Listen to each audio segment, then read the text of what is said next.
तो आज हमारा चैप्टर है सप्तम भाव, है ना। देखिए, भारतीयों के लिए तो इससे ज्यादा महत्वपूर्ण कोई चैप्टर ही नहीं है, कोई विषय ही नहीं है। लड़का हो या लड़की हो, बस प्रेमी प्रेमिका वैवाहिक जीवन इसी में उनका दिमाग लगा रहता है। ये दो ही हमारे यहाँ सबसे। अभी देखिए ना कि सबसे ज्यादा खर्चा भी लोग इसी पे कर देते हैं। कई शादियां तो बहुत बड़ी बड़ी होती है, वो डेस्टिनेशन वेडिंग भी करने लग गए हैं। बहुत ज्यादा खर्चा। और हमारे यहाँ फिल्मकार और निर्माताओं को भी देखिए, वो इसी विषय पे फिल्म बनाते रहते हैं।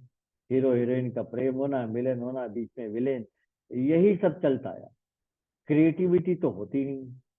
जबकि यूरोप में या विदेशों में बनने वाली फिल्मों में ऐसा नहीं होता है। वो इन बातों पर फिल्म बनाते ही नहीं।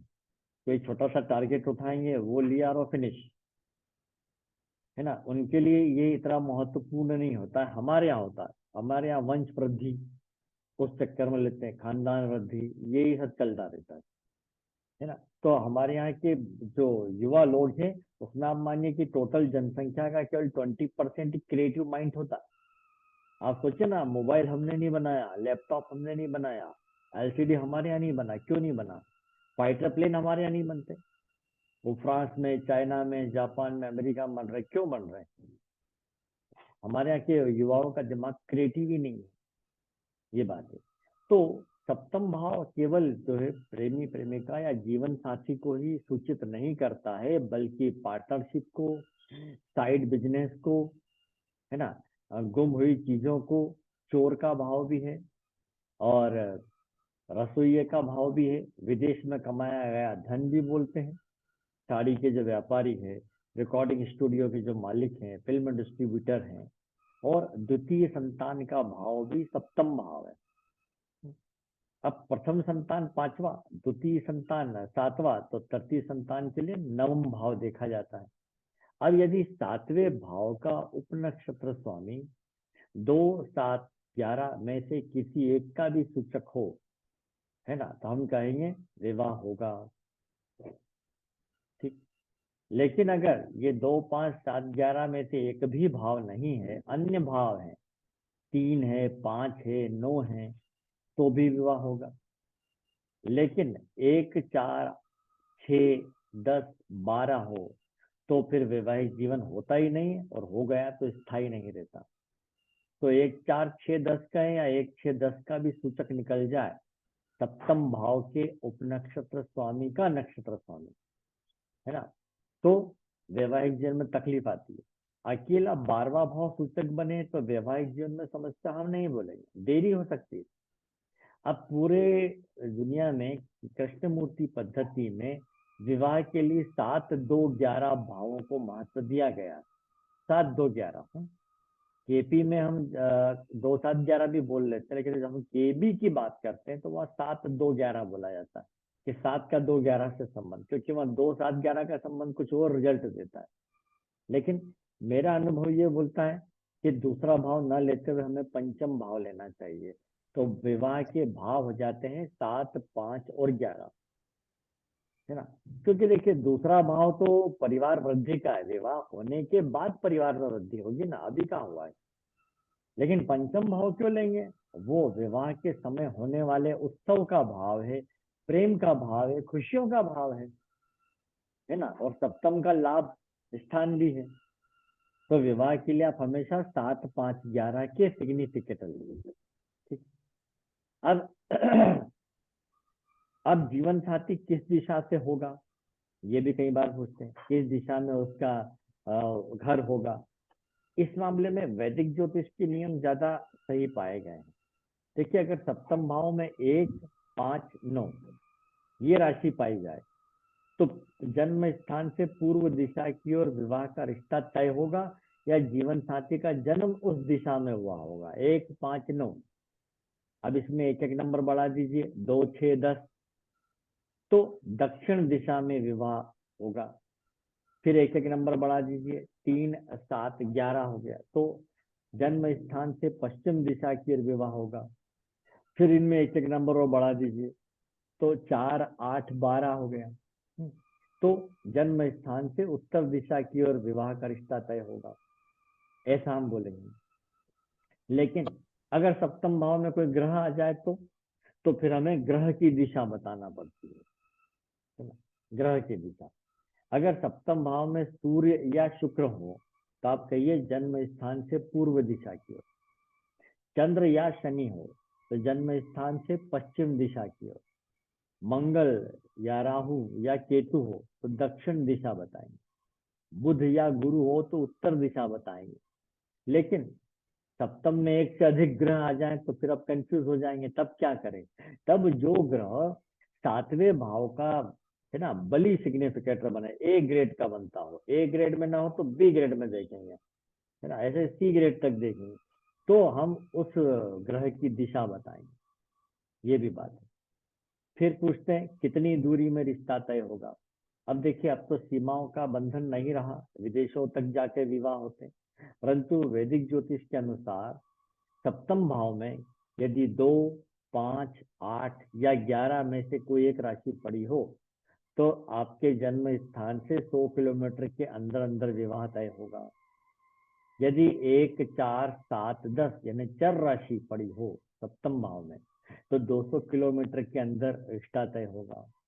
यदि 3, 6, 9, 12 द्विस्वभाव ग्रह वाले भाव आ गए, ये राशि हो, तो न दूर न पास, आसपास विवाह तय होगा।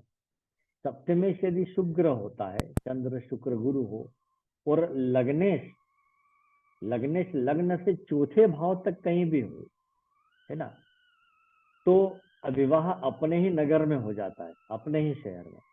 लेकिन सप्तम भाव का स्वामी अपने स्थान से 12वें भाव चला जाए, है ना, जैसे कि यहाँ दिख रहा है कि यहाँ 8 नंबर लिखा है, तो वृश्चिक राशि का स्वामी अपने से 12वें छठे स्थान में चला गया, तो प्रदेश या राज्य बदल जाता है ना, महाराष्ट्र है तो मध्य प्रदेश या उत्तर प्रदेश या कहीं। इस मामले में एक नियम मैंने और सही पाया है, वो है चलित कुंडली। चलित कुंडली में आप देखिए, चंद्रमा लग्न के जितने करीब होगा उतनी ही नजदीक विवाह होगा, ज्यादा दूर भी नहीं, ज्यादा पास भी नहीं। और चंद्रमा चलित कुंडली में लग्न से जितना दूर होता जाएगा उतना अधिक दूर विवाह होगा। फिर विवाह के पूर्व प्रेम संबंध भी हो सकता है, तो लव मैरिज भी बात आ गई। तो लव मैरिज के लिए बात सर, वही है, 7, 5, 11। हाँ बोलिए। चलित कुंडली यानी भाव कुंडली, भाव कुंडली। ये भाव चलित को नहीं बोलेंगे, चलित कुंडली अलग होती है जो वैदिक ज्योतिष में आती है, वो आपको अच्छा। एस्ट्रो स्टेज में मिल सकती ओके। है ना। जी। तो मैं बता रहा था विवाह के पूर्व प्रेम संबंध होना, तो भाई और प्रेम संबंध। जी बोलिए। सर सॉरी, एक मिनट, लेकिन अगर सातवें भाव में दो प्लैनेट्स बैठे हो तो फिर हम कैसे वो बताएं कि कौन सा तो मैंने डायरेक्शन? अभी तो बताया कि अगर एक से अधिक ग्रह हो, है ना, तब हमें क्या देखना है कि उनमें कौन बली है, बली मतलब बलशाली है, तो कौन सातवें भाव का ए ग्रेड का सिग्निफिकेटर है। ए में ना मिले तो बी में देखिए, तो जो ग्रह होगा उस ग्रह की दिशा बताएंगे, है ना। अब बात करते हैं प्रेम विवाह की। प्रेम विवाह के लिए जरूरी है कि पहले प्रेम तो हो, तो पंचम भाव को देखेंगे कि क्या पंचम भाव का संबंध 3 या 5 या 7 या 11 से हो रहा है, खासतौर पर सप्तम से, तो हम कहेंगे कि भैया जीवन में प्रेम होगा। लेकिन उसके सबलाट का सबलाट बोल देगा 4, 8, 12, तो प्रेम संबंध टूट जाएगा। फिर सातवें को भी ऐसे पलट कर देखेंगे, 7 का संबंध 5 से होना जरूरी है प्रेम विवाह के लिए, 7, 5, है ना, 7, 5। अगर 7, 5 का संबंध नहीं भी मिलता है तब भी हम देखते हैं लोगों का प्रेम विवाह हो जाता है। वो कब होता है? दशा भुक्ति अंतर में ही जो है 5, 7, 11 भावों के सूचकों की दशा भुक्ति चल रही हो तो प्रेम विवाह के योग बनते हैं, लेकिन पंचम का सपोर्ट आवश्यक है। ऐसा ना हो कि पंचम भाव का उपनक्षत्र स्वामी का नक्षत्र स्वामी 4 या 8 या 12 या 6 या 10 को बताता हो, तो फिर जब प्रेम ही नहीं हुआ है तो हम उसको प्रेम विवाह नहीं कहें, है ना। प्रेम विवाह के पूर्व कई बार शारीरिक संबंध बन जाता है, तब डीबीए में 7, 5, 8, 12 भाव एक्टिव हो जाते हैं। केवल 7, 5, 11 हो और गुरु से संबंध हो तो वो शुद्ध प्रेम बताता है, पवित्र प्रेम, है ना। राहु अगर छठे भाव में होता है तो उसका, ये मैंने पाया है, राहु छठे भाव में होता है तो ऐसा व्यक्ति किसी से प्रेम करता है तो उसका रूहानी प्रेम होता है, मतलब रूह की हद तक जाने वाला, और ऐसा व्यक्ति फिर धोखा खाता है। सप्तम में सॉरी अष्टम भाव में सूर्य हो जाए तो मैंने आपको पहले भी बताया था, ऐसे व्यक्ति को ज्यादा भावुक नहीं होना चाहिए, नहीं तो वो आत्महत्या भी कर सकता है प्रेम संबंध के मामले में, है ना। फिर अब बात करें कि विवाह के लिए सप्तम भाव का उपनक्षत्र स्वामी ही पकड़ ले, अगर वो शनि या राहु या केतु हो तो दूसरी जाति के व्यक्ति से भी विवाह हो सकता है ना, इंटरकास्ट में। केवल शनि सप्तम भाव में हो या सप्तम भाव का उपनक्षत्र स्वामी बन जाए या अन्य ग्रह होने पे उसका नक्षत्र स्वामी शनि बन जाए तो अपनी उम्र से बड़ी उम्र के व्यक्ति से या विधुर से या तलाकशुदा से विवाह होता है, ये भी हो सकता है। अब सातवें का पूरे 12 भावों से संबंध देखें, है ना, तो मैं एक चार्ट पहले खोल के रख लेता हूँ, फिर बीच में बताता हूँ।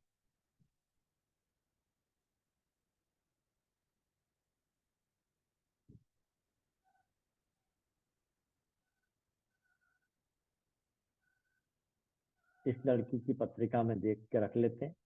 इसके सातवें भाव का उपनक्षत्र स्वामी केतु है ना, तो सीधी बात है, केतु है तो अन्य जाति के व्यक्ति से उसका विवाह होने की संभावना बढ़ गई। फिर केतु का यहाँ पर स्टार लार्ड और सब लार्ड भी नोट करके रख लेते हैं। ये यहाँ हम देखेंगे केतु का स्टार लार्ड कौन है, सूर्य है ना, और इधर शुक्र है। तो अब हम इस केतु के नक्षत्र स्वामी सूर्य को देखें, यहाँ पर 11 11 7 10 9, तो मैंने अभी बताया सातवें भाव का उपनक्षत्र स्वामी का नक्षत्र स्वामी यदि 2 5 7 11 में से किसी एक का भी सिग्निफिकेटर बने तो विवाह होगा, ये तय हो गया कि हाँ भाई इसका विवाह होगा। अब ये इतने भाव आए हैं, इनका क्या मतलब, तो यदि सातवें के सबलाट का स्टार लाट एक का सूचक बनता, एक भाव का, तो क्या होता है ना, तब ऐसा व्यक्ति का वैवाहिक जीवन तो होगा, समाज में प्रभावशाली भी रहेगा। वो 2 भाव का सूचक होगा तो बिजनेस से लाभ होगा, बहुमूल्य वस्तुओं से भी उसको लाभ होगा, बैंकिंग सेक्टर से लाभ और जीवन साथी से भी धन लाभ होगा। 3 का सिग्निफिकेटर निकल जाए तब कॉन्ट्रैक्टर और प्रिंटिंग प्रेस से संबंधित व्यवसाय और जीवन साथी का सहयोग अच्छा मिलना, ससुराल से लाभ प्राप्त। सातवें भाव के सबलाट का स्टार लाट अगर चौथे भाव का सूचक निकल जाए, चौथा भाव, तो जीवन साथी से संपत्ति का लाभ मिलेगा लेकिन विवाह में देरी होगी और वैवाहिक जीवन में प्रेम की कमी रहेगी क्योंकि वो पंचम का विरोध कर दिया चौथे ने, है ना। फिर सातवें के सबलाट का स्टार लाट 5 का सूचक निकल जाए तब प्रेम विवाह होता है या व्यक्ति कामुक स्वभाव का होता है। जब छठे भाव का सूचक निकल जाए तब विवाह होना मुश्किल होता है या देरी होती है, पार्टनरशिप से भी लाभ नहीं मिलता है। 6 के साथ अगर 5 9 12 आ जाते हैं, अब देखिए पंचम भाव तो छठे का विरोध है लेकिन उसके बावजूद जीवन साथी का स्वास्थ्य ठीक नहीं रहता है, ये भी देखने में आया। जब सप्तम भाव के सबलाट का स्टार लाट सातवें का ही सूचक बन जाए, जैसे कि देखिए इसका सातवें का बन गया है यहाँ पे, है ना, तब पार्टनरशिप से लाभ, जीवन साथी से भी लाभ, व्यापारिक उद्देश्यों की प्राप्ति। अगर 8 का सूचक बन जाता तो जीवन साथी का स्वभाव ठीक नहीं रहता, वैवाहिक जीवन में झगड़े होते रहते, है ना, धोखा भी मिलता पार्टनरशिप में। नवम का बन जाए, जैसे कि यहाँ नवम का भी बना हुआ है ना, तब जीवन साथी से अच्छा लाभ। फिर जीवन साथी के साथ लंबी यात्राओं का योग बनेगा लेकिन विवाह के बाद किसी से अन्य से अफेयर होने की संभावना भी रहती है क्योंकि नवम भाव सातवें से तीसरा है, तो हर भाव से तीसरा भाव उस भाव के फलों में वृद्धि कर देता है, ये बात आ जाएगी, है ना। अब दसम भाव का बने, जैसे कि यहाँ दसम का भी बना है, तब अच्छा व्यापारिक जीवन होता है, राजनीतिक लाभ, लेकिन दसम भाव सातवें से चौथा होता है तो विवाह में देरी होती है और जीवन साथी का सहयोग अच्छा नहीं मिलता है। जब 11वें भाव का सिग्निफिकेटर हो, जैसे कि यहाँ दिख रहा है 11 11 जुड़ गया, ये तो बहुत अच्छा है, वैवाहिक जीवन का सुख मिलेगा, लाभ मिलेगा और मनपसंद वैवाहिक जीवन रहेगा।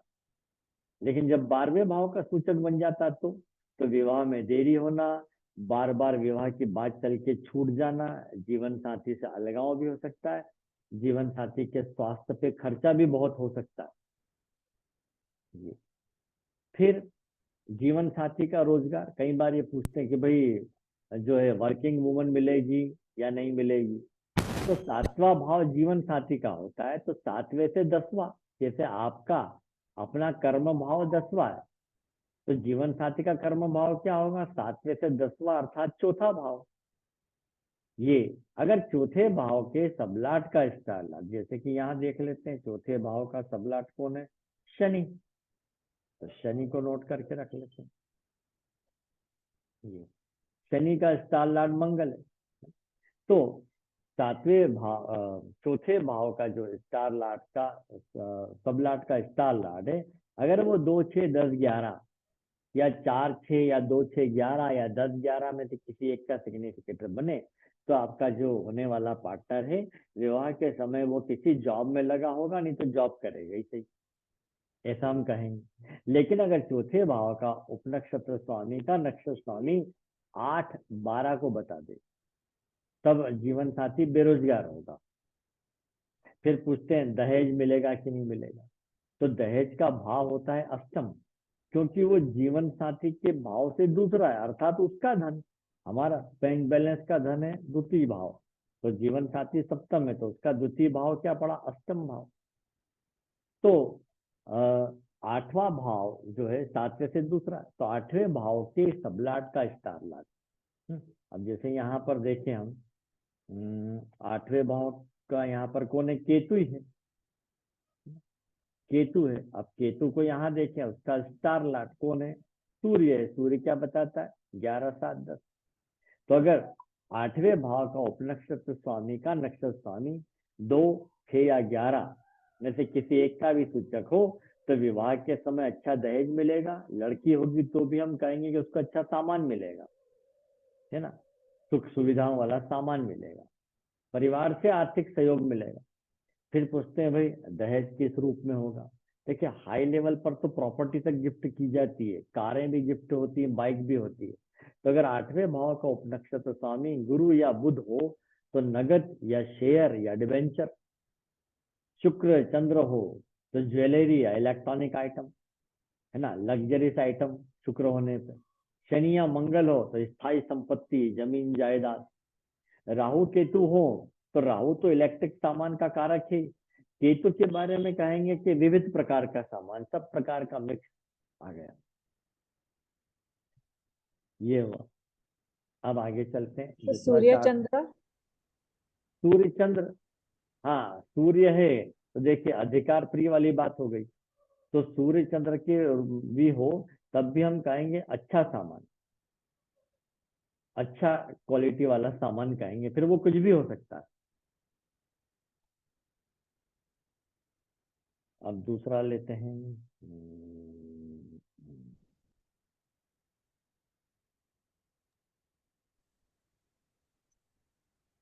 हाँ, अनुश्राव। इसके सप्तम भाव को देखें, सप्तम भाव का उपनक्षत्र स्वामी यहाँ पर है चंद्रमा। हम्म चंद्रमा बना है, बहुत अच्छी बात है ना, चंद्रमा शुभ ग्रह भी है, तो जीवन साथी सुंदर होगा।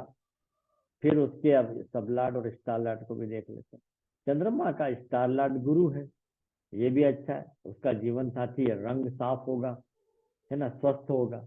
अब इस गुरु को देखें, विवाह के लिए क्या बोलता है गुरु, 6 9 3 8 11। अब छठा आ गया, तो क्या कहेंगे, वैवाहिक जीवन में रुकावट आएगी, होने में रुकावट आएगी। जब सप्तम का संबंध 9 और 3 से भी होता है ना, तो अल्पकालीन दूरी होती है जीवन साथी से, जैसे किसी कार्य के लिए वो बाहर चला गया, है ना, या पढ़ाई के लिए गया हो या जॉब के लिए गया हो या ट्रांसफर दूर हो गया हो, तो कभी कभी आना होगा। मिलिट्री वालों का तो आपको पता ही है, उनका तो कभी सभी मिलना होता है, ऐसा भी होता है ना। अब यहाँ पर ये 6 का सूचक निकल आया, छठा है तो विवाह होना मुश्किल रहता है, पार्टनरशिप का लाभ नहीं मिलता है ना। अब यहाँ पर 9 गया तो ठीक है।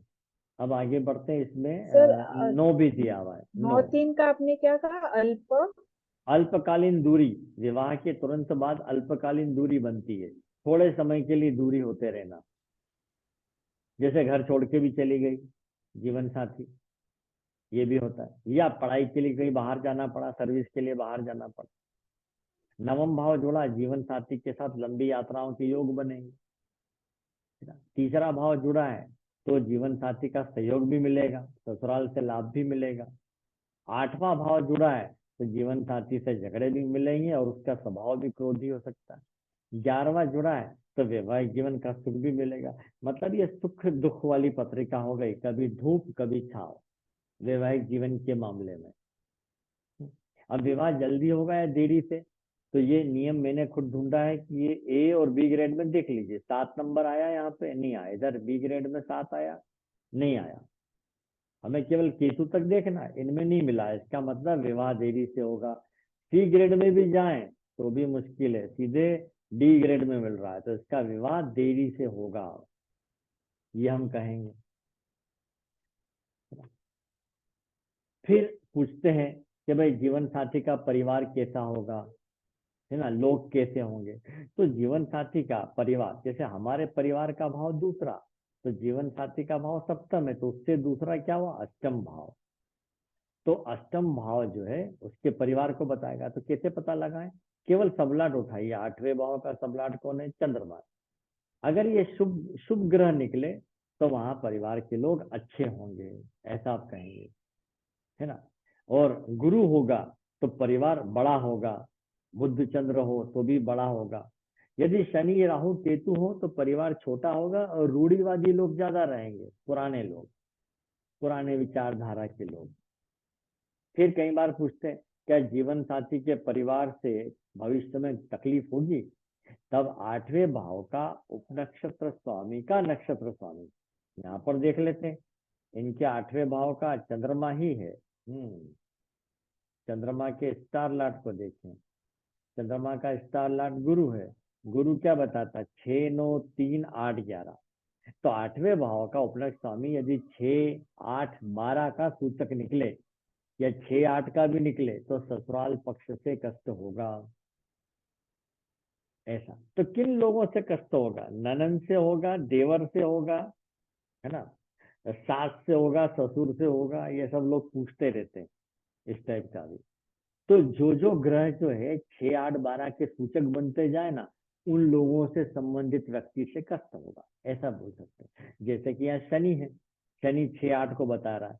अब शनि वृद्ध व्यक्ति है तो हम कहेंगे घर के कोई वृद्ध व्यक्ति से तकलीफ होगी। राहु है तो ये 12 6 का है, मतलब ये दादाजी नाना जी हो गए, उससे तकलीफ होगी। चंद्रमा है तो छोटा भाई बहन होगा वहां पे कोई, उससे तकलीफ होगी, ये लोग तकलीफ देंगे। अब 7वां भाव आपके सामाजिक जीवन को भी तो बताता है, तो सामाजिक जीवन कैसा रहेगा। 7वें भाव के सबलाट का स्टार लाट अगर 3 7 11 3 5 9, है ना, मतलब विषम संख्या जितनी आ जाए बहुत अच्छा है। 10 11 भी 7 आ जाए तो अच्छा, उसका सामाजिक जीवन अच्छा बीतेगा। लेकिन 6 8 12 आ जाए, विवाह हो जाए तो सामाजिक जीवन अच्छा नहीं रहेगा, बात है। फिर 7वें भाव का उपनक्षत्र स्वामी अगर 1 का सूचक निकले तो वो स्व प्रयास से सामाजिक जीवन में अपनी पहचान बनाता है। 3 और 5 से जुड़ जाए तो उस व्यक्ति की खेलकूद की भावना, सांस्कृतिक गतिविधियों में आगे बढ़ बढ़ के पार्टिसिपेट करना, कोई कला की वजह से सामाजिक जीवन में उसका नाम होगा।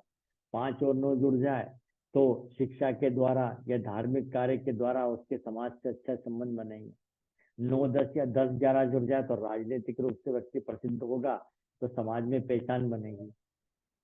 अब हमने विवाह संबंधी सब बातें देख ली, अब आते हैं डिवोर्स पे, है ना। देखिए तलाक शब्द तो हिंदू धर्म शास्त्रों में कहीं नहीं लिखा है, विवाह विच्छेद का तो शब्द प्रयोग ही नहीं हुआ है। आप प्राचीन काल से देख लीजिए, कहीं नहीं मिलेगा। बल्कि हिंदुओं में एक से अधिक विवाह होते ही थे, ये कहीं भी नहीं लिखा है कि एक व्यक्ति एक ही से विवाह करेगा।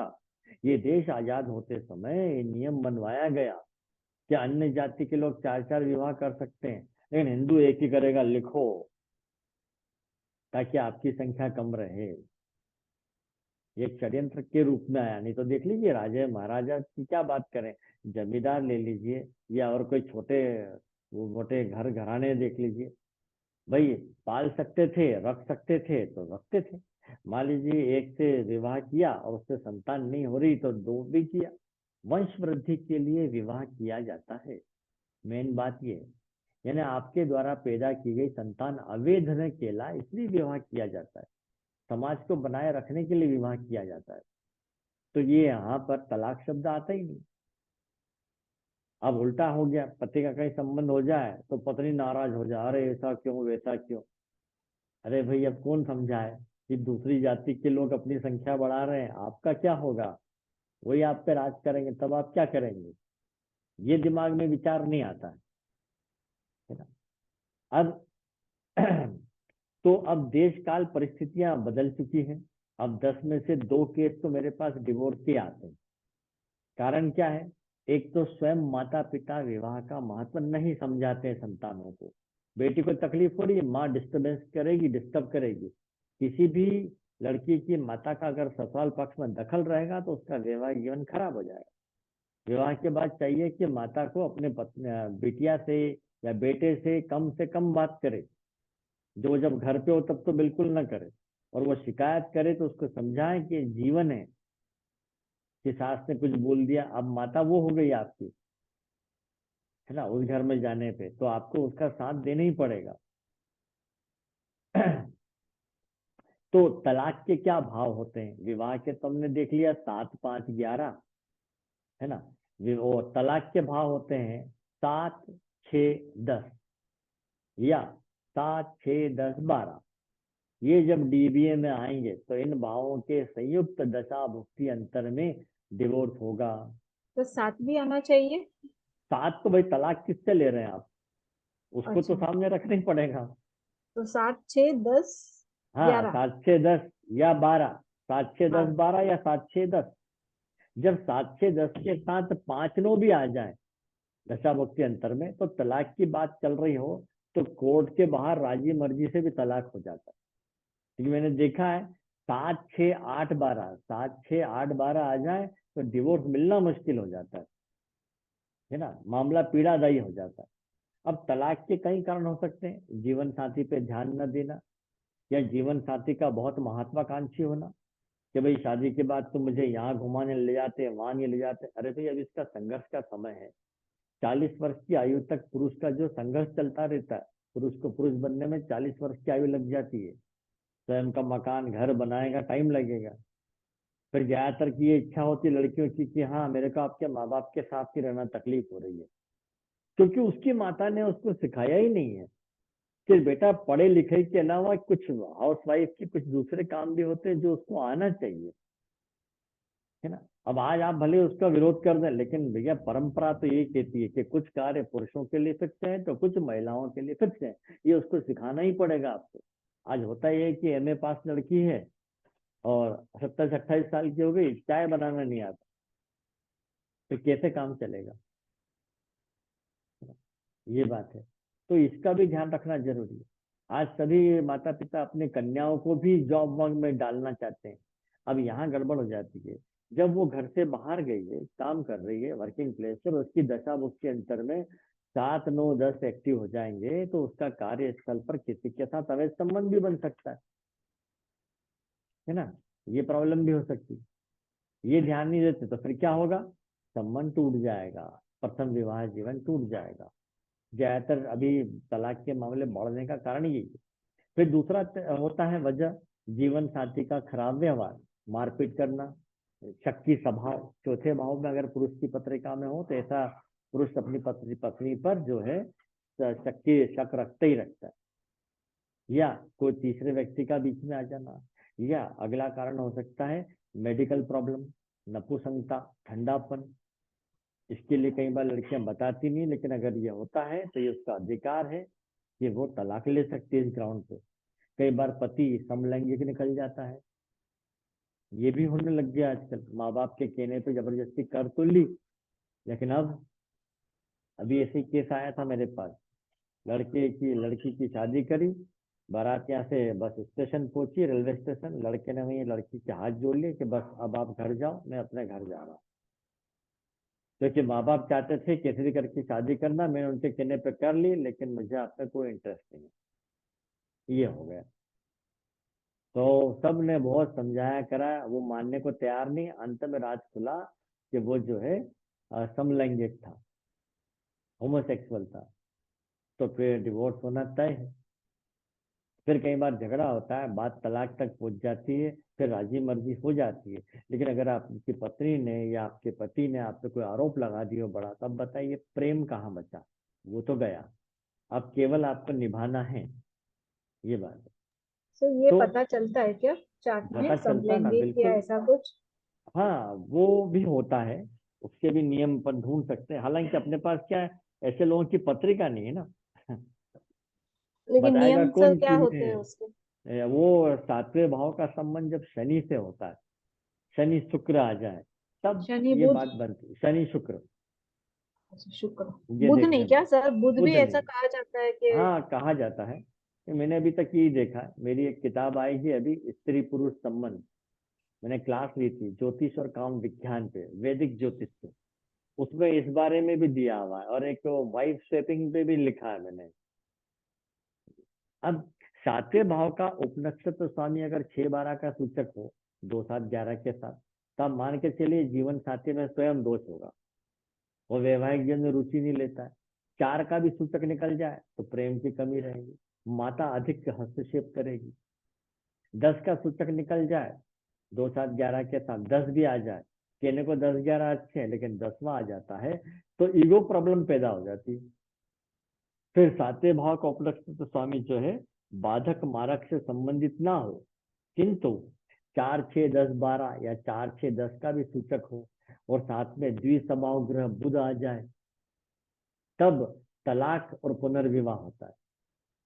ऐसा भी होता है। तब चेक कैसे करें? दूसरे भाव को देखिए, परिवार वृद्धि का। जब दूसरे भाव के उपनक्षत्र स्वामी का नक्षत्र स्वामी 7-9-11 या 9-11 या 11 का भी सूचक निकलेगा, तब उसका द्वितीय विवाह हो जाता है। हमारे पास केस आते हैं कि भैया डिवोर्स, इसकी सेकंड मैरिज कब होगी, तब देखेंगे हम। अगर सातवें भाव का उपनक्षत्र स्वामी 6-10-12 का सूचक हो, और ये भाव यदि राहु केतु शनि के पास हो और इन्हीं की दशा भुक्ति के अंतर चल रही हो, तो तलाक हो जाता है। और तलाक के बाद यदि लंबे समय तक दशा भुक्ति अंतर में 6-10-12 बने रहेंगे, तो बगैर जीवन साथी के रहना पड़ता है।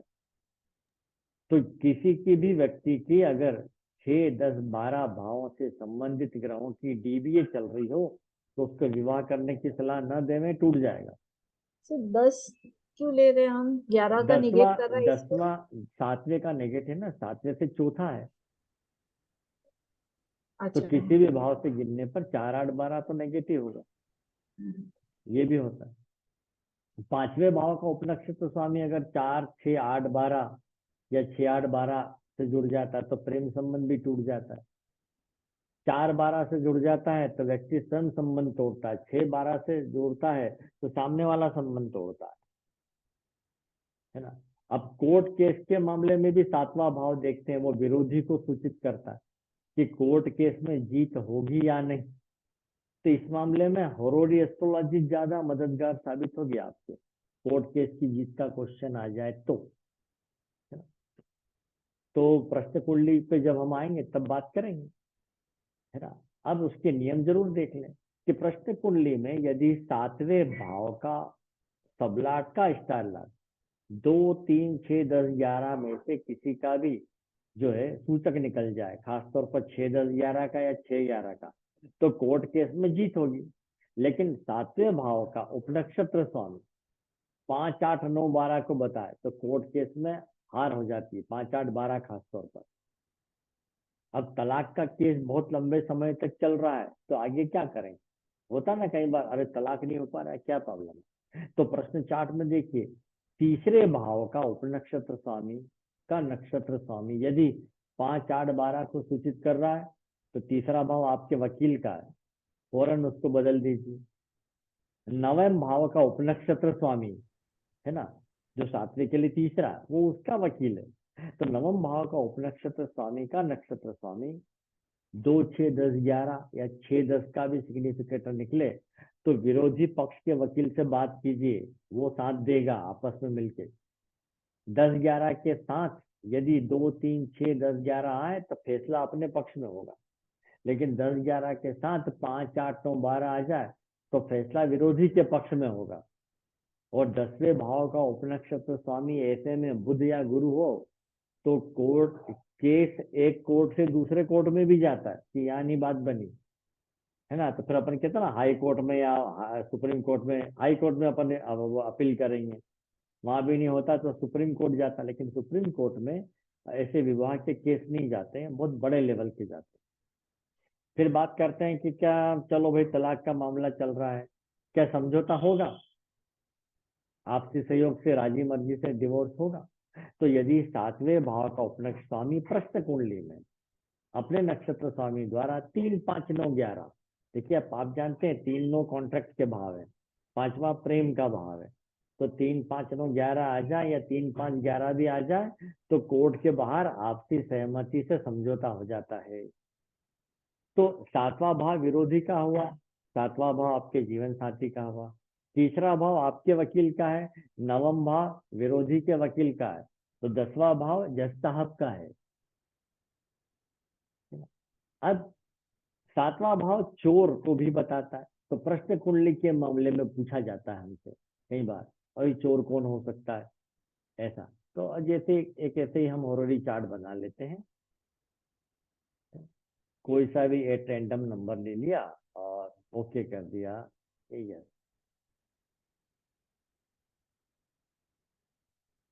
ये देखिए 7वें भाव का उपनक्षत्र स्वामी चोर के बारे में बताएगा। 7वें भाव का उपनक्षत्र स्वामी यहाँ पर कौन है, सूर्य है ना, यहाँ पर सूर्य है।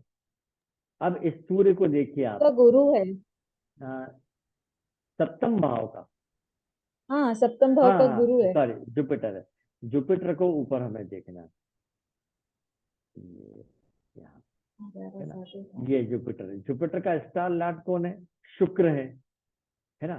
तो पहले तो हम सीधे बात करेंगे जुपिटर की, सारे ग्रह, है ना। अगर सूर्य है तो चोर कोई प्रभावशाली व्यक्ति है, चंद्रमा है तो कम आयु का व्यक्ति है ना, जवान व्यक्ति हो सकता है कोई, उम्र में छोटा। और अगर मंगल है तो युवा व्यक्ति है, बुध है तो भी कोई जवान व्यक्ति है जो अपनी उम्र से कम दिखाई देता है, गुरु है तो कोई प्रभावशाली व्यक्ति है ना, मोटा व्यक्ति भी हो सकता है, शुक्र है तो स्त्री है, शनि है तो भी कोई स्त्री हो सकती है, राहु है तो कोई बड़ी उम्र का व्यक्ति जिसकी दाढ़ी हो, केतु है तो कोई ऐसा व्यक्ति जिसके सिर पे चोट का निशान हो या बाल कटवा के रखे हो, वो लड़की भी हो सकती है। तो चंद्र, शुक्र और शनि स्त्री ग्रह को बताते हैं। तो चोर कौन है ये देख लिया। अब आगे की और इंफॉर्मेशन कैसे निकालें, तो 7वें भाव का उपनक्षत्र स्वामी गुरु है, गुरु का स्टार लॉर्ड शुक्र है, शुक्र क्या भाव दे रहा है, 1।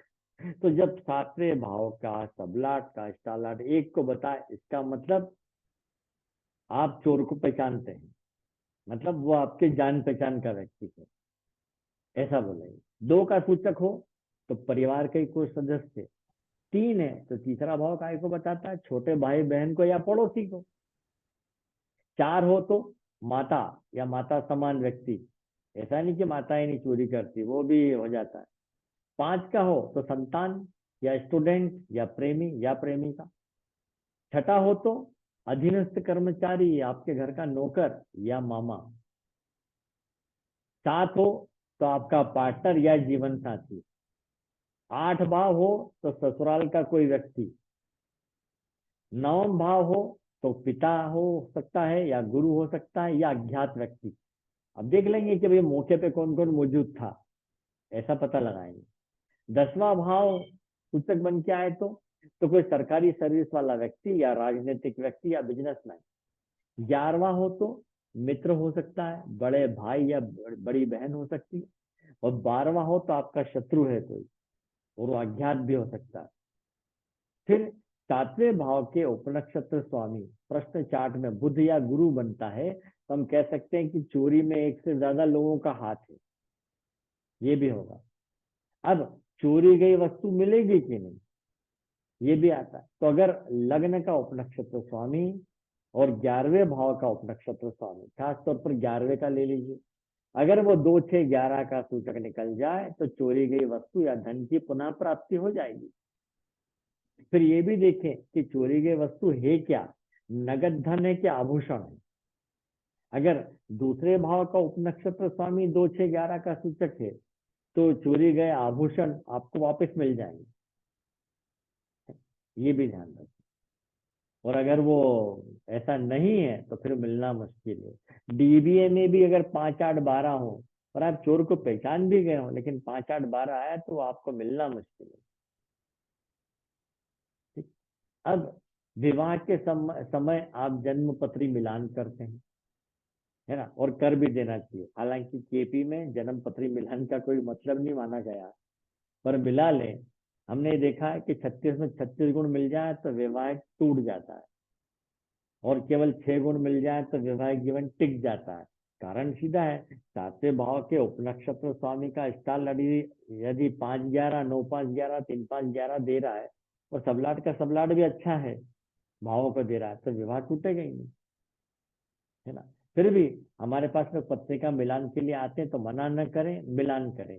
इसके लिए क्या करते हैं, देखिए सॉफ्टवेयर में ये टूल्स पे जाएंगे, टूल्स पे जाके गुण मिलान में आएंगे, ये गुण मिलान, या कोई का भी चार्ट हमने डाल दिया आयुष, यहाँ पर हमने कोई का भी चार्ट डाल दिया ये भावना, और फिर सीधे आगे डिटेल।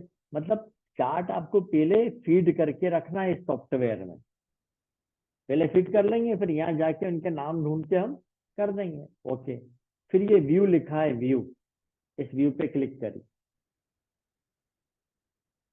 ये डिटेल आ गई मेल की या फीमेल की। तो हमें इसमें क्या देखना है, नक्षत्र स्वामी, नक्षत्र स्वामी कौन है। ये मेल का नक्षत्र, नक्षत्र क्या है, पूर्व आषाढ़ा चतुर्थ चरण। लड़की का क्या है, मूल चतुर्थ चरण। ये देख लिया एक बार। फिर आ जाइए यहाँ कोने में, राइट हैंड के कोने पे पेज लिखा है, पेज नंबर 2 पे चार्ट आ गए, पेज नंबर 3, पेज नंबर 3 पर ये गुण मिलान आ गए, है ना। तो ये 8 गुण मिलान लिए जाते हैं, कूट कहते हैं इसको। वर्ण, वश्य, तारा, योनि, ग्रह, मैत्री, गण, भकुट, नाड़ी, इन सबको क्वेश्चन नंबर 1, 2, 3, 4 समझ लीजिए कि क्वेश्चन नंबर 7 7 नंबर का क्वेश्चन है, क्वेश्चन नंबर 5 5 नंबर का। तो सबसे ज्यादा नंबर का क्वेश्चन कौन है, नाड़ी। कितने मिले, 1 में से 1 मिला वश्य में। 2 नंबर के क्वेश्चन में 0 मार्क आए, 3 में फुल आए, 4 में 2, 5 में 5, 6 में 0 नंबर आए, 7 बैठ गया, 8 बैठ गया। तो इसमें आपको मुख्य रूप से क्या देखना चाहिए, ग्रह मैत्री को देखिए और नाड़ी दोष को देखिए। नाड़ी दोष अगर आ गया और उसका परिहार नहीं मिलता है तो आप समझिए कि किसी एक की आयु कम होगी, ऐसा बोलेंगे आप। परिहार स्वास्थ्य पे मतलब? खतरा, परिहार मतलब तोड़, तोड़ तोड़। तोड़। अब परिहार कब होता है, नवमास मैत्री से, है ना। भकुट, जो भकुट आपस में मिल जाए, पूरे नंबर आ जाए इससे। और ये नाड़ी दोष का परिहार कब आता है, जब एक नक्षत्र भिन्न चरण में जन्म हुआ हो। जैसे मूल 1 है तो मूल 2 हो गया, एक नक्षत्र भिन्न चरण पर, या पाद वेद का दोष न होने पर नाड़ी दोष का परिहार हो जाता है।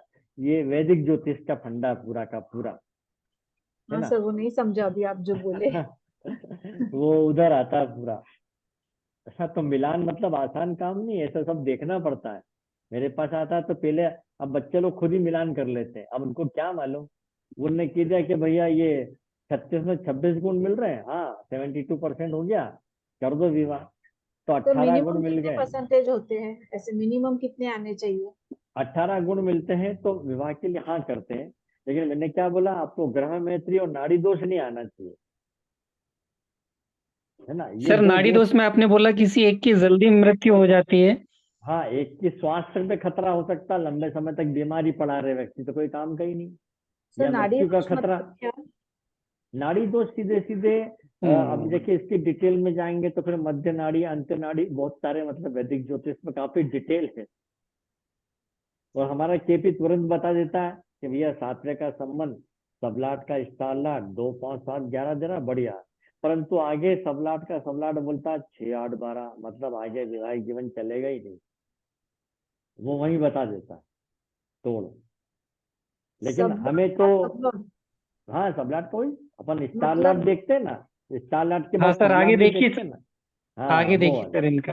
ये बात है ना। तो इस प्रकार से ये हमने यहाँ से अष्टगुण मिलान है, इसका पूरा एक चार्ट बनाना पड़ता है। मैं आपको, मेरे पास जो चार्ट बना हुआ है मैं उसकी फोटो खींच के भेज दूंगा, आपको ऐसा प्रिंट करवा के रखना चाहिए और उसमें ऐसा लिख कर पूरा देना है। फिर उससे पूछे कि भाई अपनी पार्टी कौन सी है, मान लीजिए लड़का अपना है, सामने वाला क्या है कि लड़की, ये मेरा लड़का है, इसके लिए लड़की का रिश्ता आया, तो उस लड़की की पत्रिका में योग देखना है आपको कि उसका स्वास्थ्य अच्छा रहेगा। पहली बात स्वास्थ्य देखिए लड़की की पत्रिका में, है ना। उसका आने वाला समय अच्छा रहेगा, बीमार तो नहीं पड़ेगी, पत्रिका कमजोर तो नहीं है, मैक्सिमम ग्रह 6, 8, 12 में तो नहीं है, इस प्रकार से देखेंगे। उसका मंगल 8वें भाव में तो नहीं है ना। इस प्रकार से देख के लिख कर केपी से फिर लिख कर देंगे कि 7वें का सबलाड ये बताता है, ये तो फिर दशा भुक्ति अंतर ये चल रही है, ये भाई फिर अच्छा रहेगा। कब आपको तकलीफ दिखाई देती है वो भी लिख दीजिए। ये देखिए, ये नाड़ी के सामने लिखा लॉन्गेविटी, यहाँ कोने में लॉन्गेविटी कब तक आयु को बताता है, और भकुर दोष लाइफ साइकिल को बताता है। इन ग्रह मैत्री रिलेशनशिप को बताती है। अब अगर रिलेशनशिप ही खराब हो जाएंगे तो बात ही खत्म हो गई ना, फिर क्या रह गया विवाह का मतलब। तो एक इस प्रकार से हम यहाँ पर मिलान कर लेते हैं ये, है ना। उसके बाद जैसा मैंने बोला आपको कि किस पार्टी से अपनी पार्टी है या कौन है, जैसे लड़की वाले आते हैं कि सर ये 4 लड़के हैं देखिए, तो चारों से इस प्रकार के गुण मिला लीजिए, जिससे अच्छे गुण मिल रहे हैं उसको एक साइड में रखें, फिर उस लड़के की पत्रिका का अध्ययन कीजिए। कई बार ये होता है कि गुण कम है उसके, लेकिन गुण मिलान कम हुआ है और ये दोष भी नहीं है, न ग्रह मैत्री है न नाड़ी दोष है, परंतु उसके 7वें भाव का संबंध अच्छे भावों से है। 2, 5, 7, 11, 3, 9, है ना, 5, 3, 9, 11 ऐसे आ रहे हैं, और दशा में भी यही चल रहा है, तो हम कहेंगे बहुत अच्छा, ये लड़का उसके लिए अच्छा रहेगा। फिर हमारे सामने रख देते हैं कि सर ये तीनों लड़के अच्छे हैं लड़की के लिए, अब बताओ किससे करें या किससे विवाह होगा। तो ये देखिए कि लड़की की पत्रिका में जन्म समय, अगर लड़की है किस लड़के से होगा, तो लड़की की पत्रिका के जन्म समय के रूलिंग प्लैनेट किस लड़के की डीबीए में आ रहे हैं उससे विवाह होगा। बीबीए दशा भुक्ति अंतर। हाँ, उसकी दशा भुक्ति अंतर में जिससे मैच हो जाएंगे उससे विवाह होगा, ऐसा भी देखते हैं। मतलब ऐसा देखा जाए तो नियमों की तो बहुत भरमार है, हम तो वो ले रहे हैं जो हमारे काम का प्रैक्टिकली काम आना है, क्योंकि आपको प्रोफेशनल एस्ट्रोलॉजर बनना है, इस प्रकार से पूरा देख के लिखना है ना। ये हो गया। तो ये मिलान के लिए इस प्रकार से हम यहाँ पे जाते हैं और इसको यहाँ से बंद कर दें ये। तो किसी का भी मिलान कर सकते हैं इस प्रकार से, आपको आपको सबसे पहले इसमें फीड कर लेना है। उसके बाद ये हॉरोस्कोप मैचिंग केपी सिस्टम से भी होती है। देखिए केपी से कैसे होती है, तो ये ले लिया, इधर लड़की का डाल देते हैं, सपोज अपेक्षा एनालिसिस, ये देखिए परसेंटेज निकल कर आ गया यहाँ पे कि कैरेक्टरिस्टिक कॉम्पेटिव कितनी रहेगी 100%, हार्मोनी इन मैरिड लाइफ कितनी रहेगी 50%, फाइनली क्या मिल रहा है 75%। सारे दिए हैं, ये केपी ने बता दिया, ये भी आपके काम का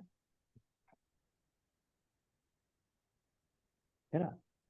तो केपी से भी एनालिसिस हो सकता है और ये बिल्कुल सही है। स्मूथनेस इन मैरिड लाइफ ये आ गया, सभी तरह का मैच हो गया। तो एक तरीका ये भी है ना। तो ये 2 तरीके से आप पत्रिका मिलान करके बता सकते हैं।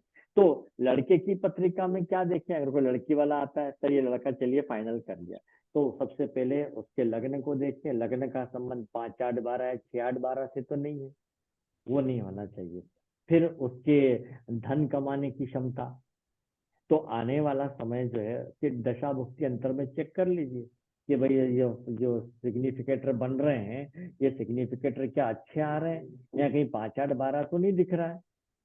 तब नहीं दिख रहा है अभी नहीं दिख रहा, आगे दिख रहा, तो उसको बता दें कि भाई ये फला ग्रह में इसकी भुक्ति आएगी तब होगा।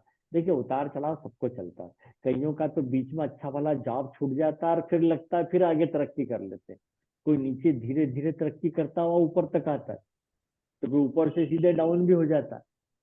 जैसे एक केस आया था मेरे पास, तो बच्चे का अच्छा जॉब था, 10 साल पहले की बात है, एमबीए किया हुआ था, पूना में जॉब था, 60,000 पर मंथ मिलता था 10 ईयर्स पहले। अचानक उस कंपनी में ताले लग गए, वो बेरोजगार हो गया। फिर कहीं और उसने जॉब के लिए अप्लाई किया, तो कोई भी उसको 30-40 हजार से देने को तैयार नहीं हुआ। तो उसने कहा मैं तो 60 का जॉब करके आता हूँ, मैं काहे को जाऊंगा। उसने जॉब ही नहीं किया। फिर बाद में माँ बाप के कहने पे कोशिश भी करी तो जॉब मिला ही नहीं। इधर जीवन साथी परेशान हो गई, उसको छोड़ के चली गई। ये डिप्रेशन में आ गया, शराब पीने लग गया और जिंदगी खत्म कर ली, लीवर पे तकलीफ आ गई। ऐसा भी होता है।